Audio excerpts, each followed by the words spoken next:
Well இன்றைக்கி நம்ம holding company illustration 4 பார்க்கலாம். அதாவது கேபிட்டல் எக்ஸ்பென்சஸ் வந்து பேலன்ஸ் ஷீட்டில் கொடுத்துருந்தாங்கன்னா அதை எப்படி டேலி பண்ணி பார்க்குறதுன்றது தான் இன்றைக்கி கொஸ்டினில் பார்ப்போம்.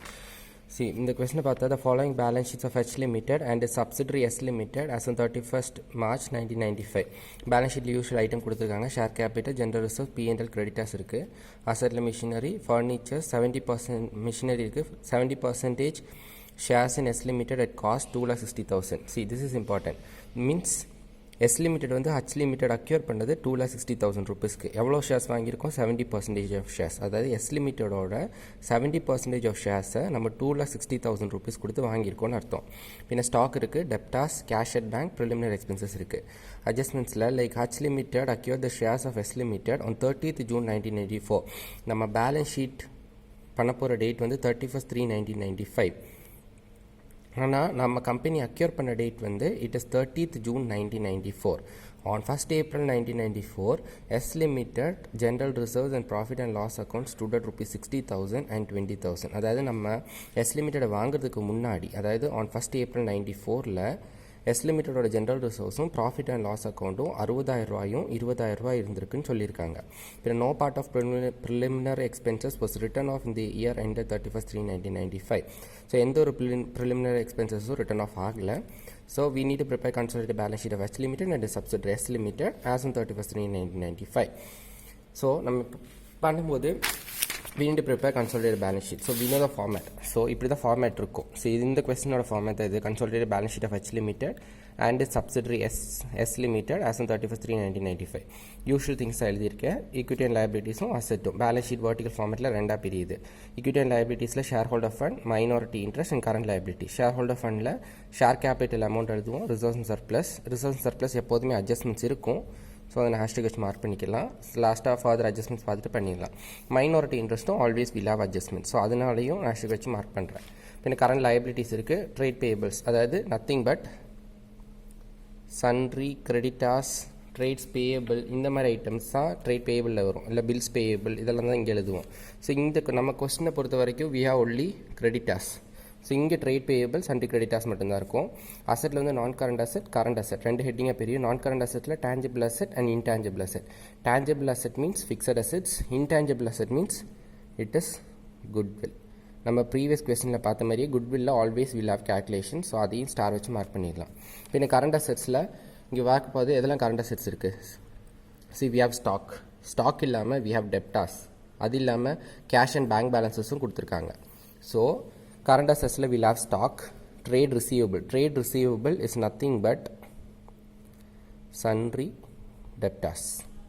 ஸோ ப்ளஸ் பண்ணி எழுதிடுவோம். கேஷ் அட் பேங்க், அதாவது இங்கே cash at bank already balance ஷீட்டில் கொடுத்துருக்கிறதுனால இங்கே சன்ட்ரி அசெட்ஸில் will include another more item பண்ணிவிட்டு டேலி பண்ணால் திங் கெட் ஓவர். நம்ம இப்போ ஒன்று ஒன்றா போகலாம். H Limitedோட ஷேர் கேபிட்டல் எவ்வளோ இருக்குது? இது 6 lakh rupees ரைட். அது ஒரு ஷேரோட வேல்யூ 10 rupees. ஸோ மொத்தமாக 6 lakh rupees இருக்குது. ஸோ ஷேர் கேபிட்டலில் அமௌண்ட் அப்படியே எழுதிடுவோம். Will have 6 lakh rupees. So share capital 6 lakh முடிஞ்சிடும். Then reserves and surplus. கொஸ்டினில் ரிசர்வ்ஸ் அண்ட் சர்ப்ளஸ் ஆல்ரெடி இருக்குது. But we'll always have adjustments for reserves and surplus and minority interest. So அதை star வச்சு mark பண்ணியாச்சு. கடைசியில் பார்த்துக்கலாம். Current liabilities வரலாம். Trade payable is nothing but sundry creditors. So கொஸ்டினில் sundry creditors எவ்வளோ இருக்குது? 90,000 and 60,000. So 90,000 + 60,000 will get an amount of 1,50,000 rupees. So sundry கிரெடிட்டாஸில் it is 1,50,000 rupees. So liability side will get over. When it comes to asset side, non-current asset, tangible asset is nothing but fixed assets. இங்கே எதெல்லாம் fixed assets இருக்குது? We have machinery as well as furniture. So machinery வந்து 3 lakh + 1 lakh 4 lakh value இருக்குது. Furniture வந்து 70,000 + 45,000. So 70,000 + 45,000 is equal to 1,15,000 rupees. So மேலே ஒரு 4 lakh இருக்குது, கீழே ஒரு 1,15,000 இருக்குது. So 4 lakh + 1,15,000 is equal to 5,15,000. So tangible அசெட்ஸில் இட் இஸ் 5,15,000 எழுதியாச்சு. பின்ன intangible asset is nothing but goodwill. We'll always have adjustments for goodwill. So just mark with a star. We'll look forward further. பிரச்சனை இருக்காது. கடைசியில் adjustment முடிச்சுட்டு பார்த்துக்கலாம். When it comes to current assets, we have stock, trade receivables and cash at bank. ஸ்டாக்கோட value எவ்வளோ இருக்குன்னு பார்க்கலாம். So balance ஷீட்டில் ஸ்டாக்கோட வேல்யூ ஹெச் லிமிட்டெடுக்கு 1,75,000 and for S limited is 1,89,000. So 1,75,000 plus 1,89,000 will bring an amount of 3,64,000 rupees. So 3,64,000 rupees தான் ஸ்டாக்கோட வேல்யூவில் எழுதுவோம். அதாவது H limited S limited plus பண்ணி எழுதியாச்சு. பின்ன ட்ரேட் ரிசீவபிள், அதாவது சன்ட்ரி டெப்டாஸ். ஸோ கொஸ்டினில் சன்ட்ரி டெப்டாஸ் கொடுத்துருக்காங்களா, it is 55,000 for H limited, 30,000 for S limited.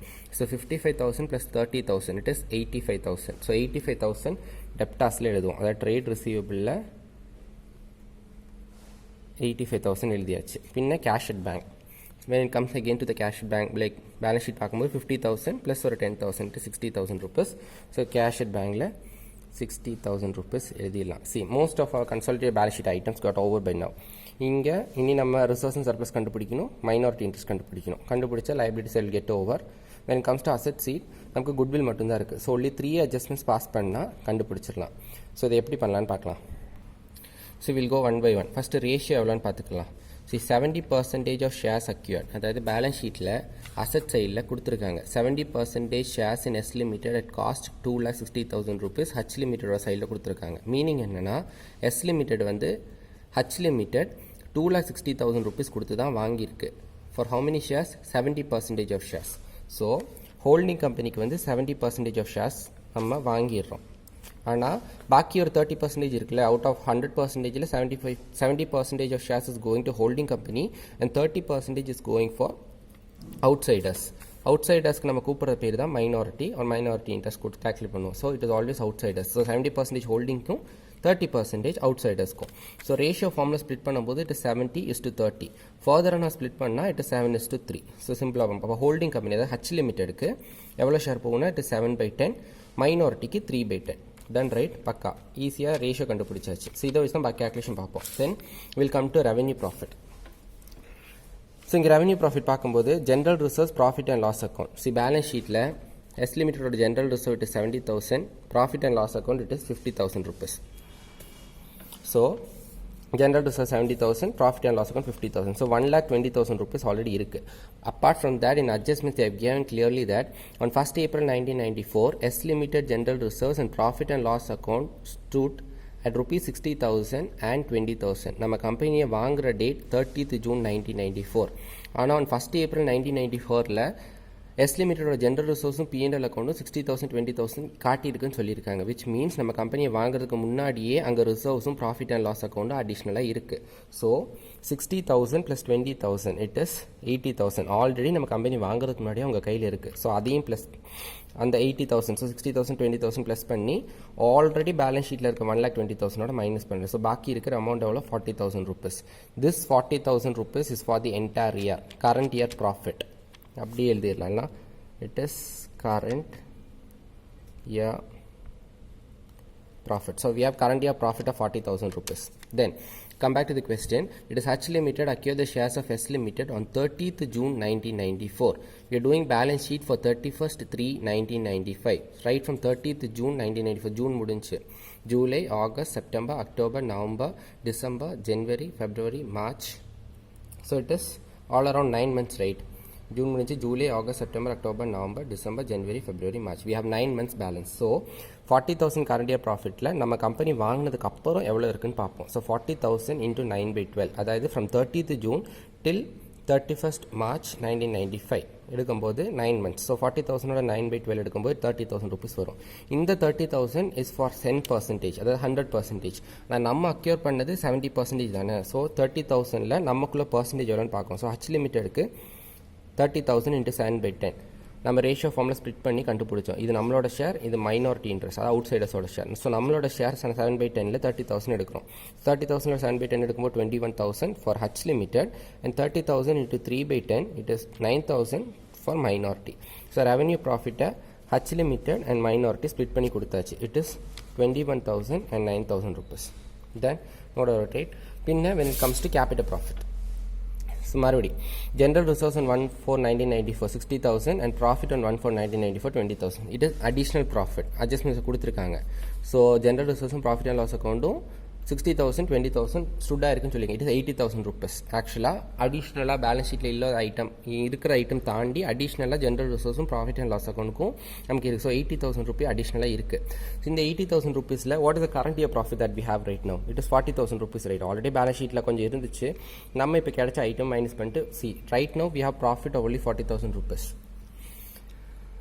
இது கம்பெனி வாங்கின டேட்லேருந்து கம்பெனி முடிகிற பேலன்ஸ் ஷீட் ப்ரிப்பேர் பண்ணுற டேட் வரைக்கும். when it comes to capital profit நம்ம கம்பெனி வாங்குறதுக்கு முன்னாடி வரைக்கும். ஸோ இந்த ஐட்டம் அதாவது 1/4/1994 அதாவது 1st April 1994 30th June 1994 வரைக்கும் எவ்வளோ டேட்ஸ் இருக்குன்னு பார்க்கணும். ஸோ ஏப்ரல் மே ஜூன் 3 மாதம் டைம் இருக்கா? So 3 months. So current year ப்ராஃபிட்டில் பாக்கி இருக்கிற அந்த 3 months எடுக்கிறோம். So 40,000 into 3/12 will get 10,000 rupees. இந்த 10,000 rupees தான் கேபிட்டல் ப்ராஃபிட். ஸோ இந்த 10,000 rupees we have it right now. So already 80,000 இருந்துச்சு. கரண்ட் இயர் ப்ராஃபிட் 40,000ல் 3 மாதம் அதாவது கம்பெனி வாங்குறதுக்கு முன்னாடி இருந்த அந்த ஒரு 3 மாதம் நம்மளோட ஷேர் மட்டும் 10,000 rupees இருக்குது. ஸோ நம்ம எடுக்கும்போது will get 90,000 rupees. 80,000 already we have it. 10,000 rupees company வாங்குறதுக்கு முன்னாடி ஒரு 10,000. So already we have 90,000 rupees. apart from that we have preliminary expenses of 6,000 rupees. கீழே அட்ஜஸ்ட்மெண்ட்ஸில் கொடுத்துருக்காங்க no part of preliminary expenses were written off in the year 31/3/1995. போன வருஷம் preliminary expenses written off பண்ணலை. So அதை நம்ம இப்போ written off பண்ணணும். which means 90,000ல் 6,000 written off பண்ணியாச்சுன்னா will get 84,000 rupees. இந்த 84,000 rupees தான் capital profit. இந்த 84,000ல் நம்மளோட ஷேர் அதாவது ஹோல்டிங் கம்பெனியோட ஷேர் எவ்வளோன்னு பார்த்து ஸ்ப்ளிட் பண்ணி கொடுத்துருக்கோம் 58,800 அண்ட் மைனாரிட்டியோட ஷேர் எவ்வளோன்னு பார்த்து ஸ்ப்ளிட் பண்ணி கொடுத்துருக்கோம். It is 25,200. Done no doubt right. இதுக்கப்புறம் நம்ம மைனாரிட்டி இன்ட்ரெஸ்ட் கேல்குலேஷன் பார்க்கும்போது we know how to calculate minority interest. ஆக்சுவலாக ஃபேஸ் வேல்யூ எவ்வளோ இருக்குன்னு பார்க்கணும். 70% ஆஃப் ஷேர்ஸ் நம்ம வாங்கியிருக்கோம், 30% ஆஃப் ஷேர்ஸ் மைனாரிட்டிக்கு போயிருக்கு. இங்கே அவங்க ஃபஸ்ட் எஸ் லிமிட்டோட ஷேர் எவ்வளோன்னு பார்க்கணும். It is 2 lakh rupees right. ஒரு ஷேரோட வேல்யூ 10 ரூபா. So 2 lakh divided by 10 will get 20,000 shares. Right, மொத்தமாக 20,000 ஷேர்ஸ் இருக்குது. இப்படி எடுக்கிறதுனால இருக்கலாம், இல்லைனா நம்ம 30% ஆஃப் ஷேர்ஸ் தானே வெளியே போயிருக்குன்னு சொல்லியிருக்கோம். ஸோ ஃபேஸ் மொத்தமாக 2 lakh இருந்துச்சு, அதில் 30% ஆஃப் ஷேர்ஸ் வந்து மைனாரிட்டிக்கு போகுது. விச் மீன்ஸ் 2 lakhோட 30% அதாவது into 30/100 will get 60,000 rupees. This is going for minority. 60,000 rupees இருந்துச்சு. இதில் ரெவன்யூ ப்ராஃபிட் அண்ட் கேபிட்டல் ப்ராஃபிட்டோட ஷேர் ப்ளஸ் பண்ணால் போதும். கேபிட்டல் ப்ராஃபிட்டில் நம்ம அவங்களோட ஷேர் எவ்வளோ இருக்குது? 25,200 ப்ளஸ் பண்ணிடுறேன். அண்ட் ரெவன்யூ ப்ராஃபிட் அவங்களோட ஷேர் எவ்வளோ இருக்குது? Minority it is 9,000. So it is 9,000 plus பண்ணிடுறோம். So face value of share 60,000ல் ரெவன்யூ ப்ராஃபிட் ஷேரையும் கேபிட்டல் ப்ராஃபிட் ஷேரையும் ப்ளஸ் பண்ணால் வில் கெட் 94,200 rupees. இதுதான் மைனாரிட்டி இன்ட்ரெஸ்ட்டோட வேல்யூஸ். இப்போ மைனாரிட்டி இன்ட்ரெஸ்ட் கண்டுபிடிச்சாச்சு. It is 94,200 rupees.